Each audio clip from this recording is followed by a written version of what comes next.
Daddy, what are you doing? We're recording a podcast. Who's listening? Islander fans are listening. Where are they? Well, they're right here.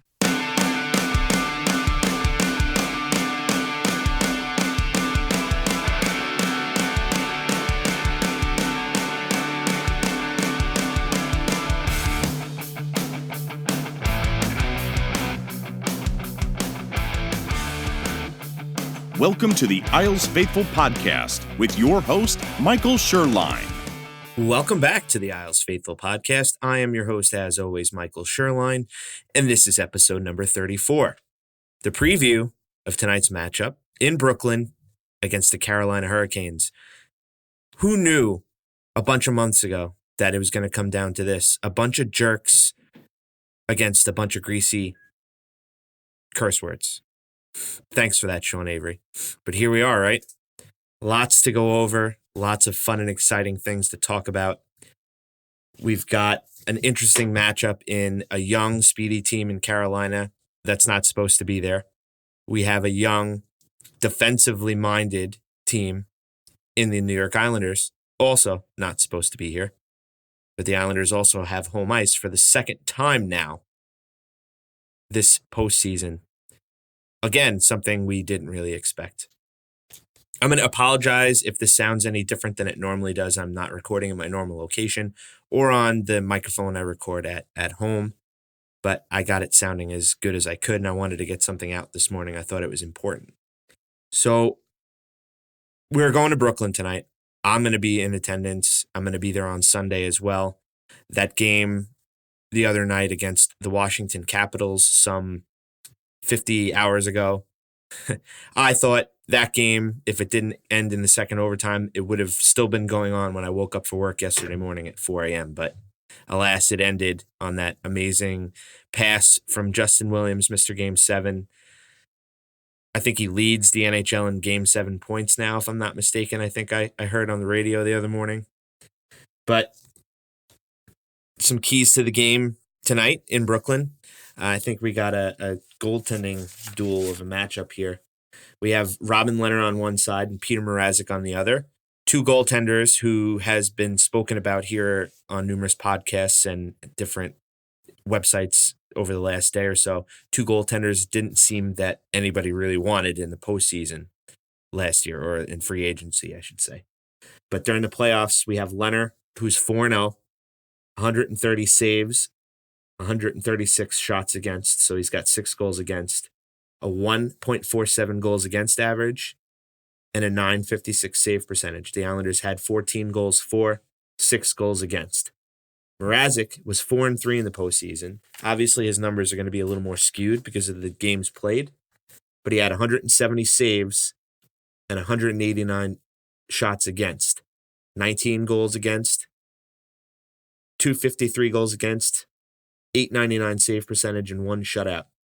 Carolina had 21 goals for and 20 goals against. So pretty interesting matchup. I think this series is going to come down to defense and goaltending, obviously. And if the Islanders can keep the younger, speedy forwards of Carolina at bay, and maybe do what Washington did against Dougie Hamilton and kind of hammer him and Van Riemsdyk, I think, they will find some success there. The real keys are going to be on the power play, just like it would have been against Washington, just like it was against Pittsburgh. Obviously, the forward depth for Carolina is a lot different than it is against Washington. It's a lot different than it was against Pittsburgh. But I think if the Islanders stick to their game plan, obviously, there's a good chance of finding success in this series. The one factor, I think, is a big, big thing for either team. There's only one team in this postseason that can look to the coach and know that he won a Stanley Cup the year prior. And that's not Dallas. That's not the Avalanche. That's not the Sharks. It's not even Boston. It's not Columbus, although there are other teams that have coaches that won Stanley Cups in the past. But Barry Trotz is the only coach currently in the postseason who won the Stanley Cup last year. Think about that for a minute. I've been talking about this all year long. That's crazy. I didn't think that it would have come into play history-wise. But the NHL has a nice little Stanley Cup preview thing here, and there was some interesting notes on the Islanders. Barry Trotz can become the second head coach in NHL history to capture the Stanley Cup in back-to-back years with different teams. Tommy Gordon first accomplished that feat doing so with the Chicago Blackhawks in 1934 and the Montreal Maroons in 1935. 1935. It's 2019. So do the math there. I can't do it that quickly. That is crazy. That is a modern NHL record.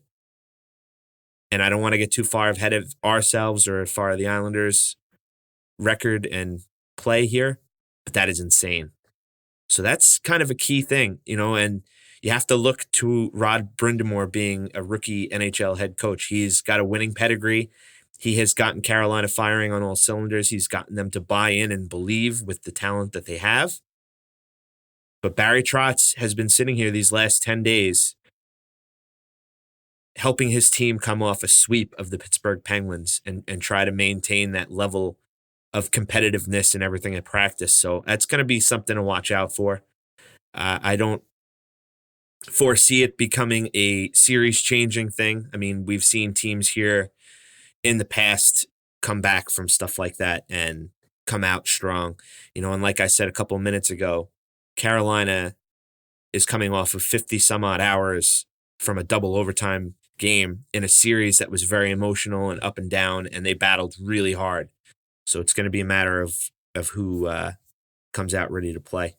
Now, we talked about the young players on Carolina, some with very little playoff experience, but some people to watch out for. You have Jacob Slavin, who's got 9 assists, Warren Fogle, 4 goals, 2 assists, the veteran Jordan Stahl, 3 goals, 3 assists, Dougie Hamilton, who I mentioned before, 3 goals, 3 assists, Brock McGinn, the Game 7 hero, 2 goals, 3 assists. Obviously, Sebastian Aho. We won't see the Aho Bowl this year, or at least in this series, hopefully. 2 goals, 3 assists. Toivo Teravainen, 3 goals, 1 assist. Mr. Game 7 himself, Justin Williams, 1 goal, 3 assists. Svechnikov, who is out in concussion protocol, 2 goals, 1 assists. Lucas Wallmark, 1 goal, 2 assists. Justin Falk, 3 assists. Brett Pesce, 3 assists. I can go on and on for a couple of other players here. Nino Niederreiter, only 1 assist, but obviously he's someone that the Islanders need to look out for. He's going to have a little something extra to prove against the team that drafted him. And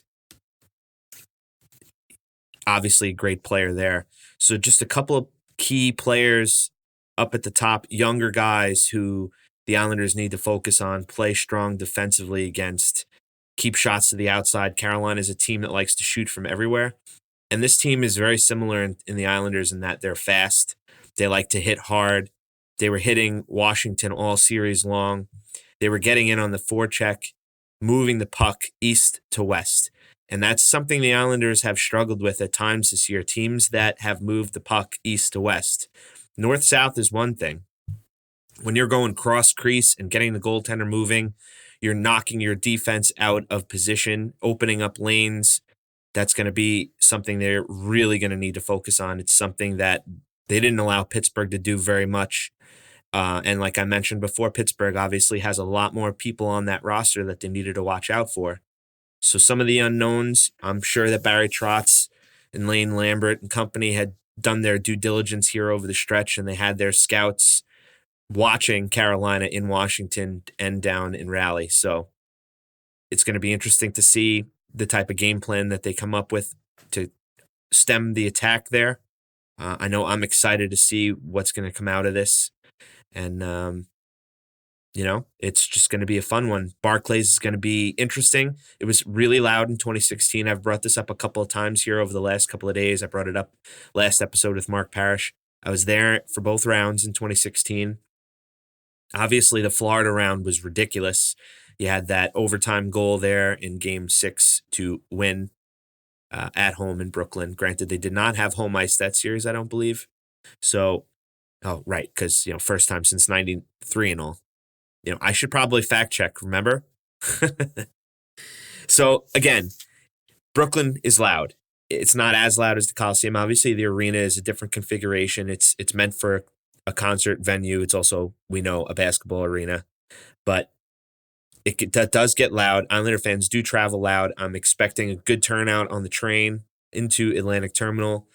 I will be taking the train this afternoon as well, so I will be right there with you guys. I know we can't tailgate, but this is one of those weird, interesting situations that Islander fans can do. Whether you're going to go to Offsides Tavern beforehand or somewhere in Brooklyn, enjoy yourselves. I know it's not going to be a beautiful weather day here today, but that's good because otherwise we would be getting soaking wet tailgating, right?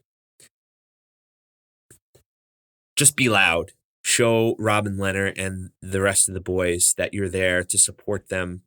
And while it might not be the most adequate home, it still is home for now. And we are going to bring it. We're going to support them as far into the playoffs as we possibly can.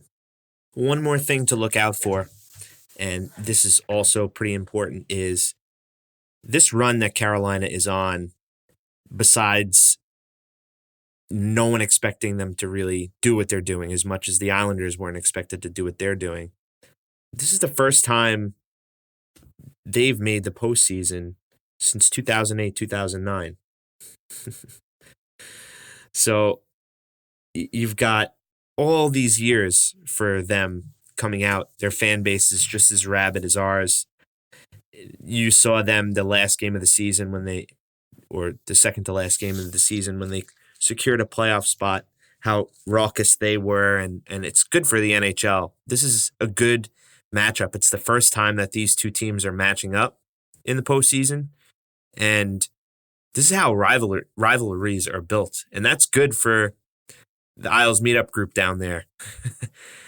It might get a little harder to get tickets here the more Carolina and the Islanders find success, but I know you guys have your own ticket rep down there, and I'm happy that this is, happening. It's fun for hockey. It's fun for us as fans. It's fun to talk about here on the podcast.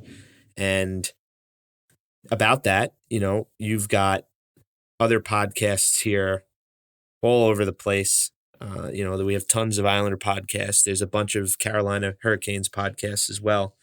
And next week, I'm going to be popping on Section 328's podcast. It's going to be pretty exciting. I know I'm looking forward to talking about Islanders hockey to some of the Carolina fans out there and vice versa. I'm sure that they're going to pop on the Isles Faithful at some point as well during this series. So just keep in mind, obviously, guys, I know fans can get a little crazy from time to time, and I'm not going to tell you how to act. Just try to treat everybody with a little respect. We don't want to be over the top and sending death threats like some other fan bases, because that's just a bad look. And look, it is just hockey, right? It's fun to talk about. It's fun to have heated conversations. Just be respectful. That's all I ask. I know I don't really like reading stuff like that. It kind of turns me off a little bit, and it's just a game. We are fans of one of the greatest games in the world, and yeah, everybody has their own opinion. You have the right to your opinion as much as I have mine. I know I'm in a little different position because you're listening to mine. You don't necessarily have to agree with mine either. That's cool. Let's just be respectful. That's all I ask. I brought up the Islanders meetup groups before, and Isles Meetup Charlotte had posted this awesome little infographic about where to watch with the rest of the Isles meetup groups around the country for game 1 of the second round of the playoffs. So you have Isles Meetup Charlotte meeting at the Upper Deck in Charlotte, North Carolina. Isles Meetup DC is at Irish Channel in Washington, D.C. Isles Meetup Philly is at Wahoo's in Philadelphia. Isles Meetup Raleigh, My Way Tavern in Raleigh, North Carolina. Isles Meetup Pittsburgh is at Buffalo Wild Wings in Monroeville, Pennsylvania. Isles Meetup Jersey is going to be at Miller's Ale House in Woodbridge, New Jersey. The newcomer, Isles Meetup Jacksonville, is going to be at Buffalo Wild Wings in Jacksonville, Florida. Isles Meetup Tampa, North 30 Sports Pub in Tampa, Florida. Isles Meetup Colorado, View House Ballpark in Denver, Colorado. Isles Meetup Connecticut is going to be at Sliders Grill and Bar in Southington, Connecticut. Isles Meetup LA is going to be at Goal Sports Cafe in Los Angeles, California. Isles Meetup South Florida is going to be at Miller's Ale House in Boynton Beach, Florida. You can check out all that and more at www.nymeetups.com. Those guys are just amazing. It's so fun to see how much you guys have grown since I had you on the podcast very early in the preseason and early in the Islanders season. I can't wait to meet up with a bunch of you guys in the future.